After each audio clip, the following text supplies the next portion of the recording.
ทักทายจากทุกคนมื้อนี้แวะมาหายามาบ้านยามื้อนี้บ้านยาอยู่ทั้งภูเขาทั้งยอดภูเขาเนี่ยนี่ฮอดต้นบักอัลมอนด์แต่ปีนี้อากาศมันร้อนหลายอัลมอนด์บ่ค่อยดกมันบ่ค่อยอันติดลูกกันนะมันแห้งนะมันขาดน้ำมันนะมาฮอดบ้านยาฉันบ่อยู่ซื่อๆได้ค่ะฉันก็หาย่างรอเนาะย่างรอหาเก็บหมากไม้นั่นนะพอดีฉันไปเห็นต้นบักอันนั้นบักม่อนขาวเนี่ยม่อนพันธุ์สีขาวเอ้าก็จะมาก็คือแมงบ่งเท่านั้นแม่ยาก็เลยย่างมาถามเบิ่งกินหยังหลายบุญบะเจ้าว่ากินบักม่อนอยู่ดิบักม่อน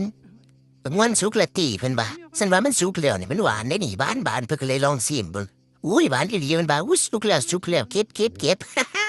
แม่ย่าก็มากินคือกันบัดนี้ของยาละมาพุ่นน่ะฉันก็เลยถามว่าอันเขาเอิ้นว่าบักอีหยังภาษาฝรั่งเศสเลยมือเพิ่นบ่าเอ้าคือว่าอีหยังคือมือแต่นี่มันเป็นมือสีขาวเพิ่นบ่ามือสีดำก็มีสีแดงก็มีบ้านเฮาก็เอิ้นมัลเบอรี่นั่นบ่เอ้าคือเอิ้นเป็นตาเมาแต่ยายโอ้ยมันคนละเมา มาร์เบอรี่มันเป็นเมาแต่หน่วยมันเขาก็บ่ค่อยกินเนาะมันหน่วยน้อยเขาที่ข้านเก็บคืออันนี้ก็เป็นบรรยากาศสองข้างทางค่ะสองข้างทางสิเข้าเป็นหมู่บ้านแม่ย่านั่นล่ะนี่ก่อนสิเข้าไปมันต้องผ่านหุบเขาหมู่นี้ไปก่อนนี่รถผ่านได้ทีละขั้นจ้าต้องบีบแต่ลาดกันก่อนนี่ปิดโดนหันนี่ขึ้นไปทางเขาอีกเด้อนี่อย่าเบิ่งในบรรยากาศโอ้ยวิ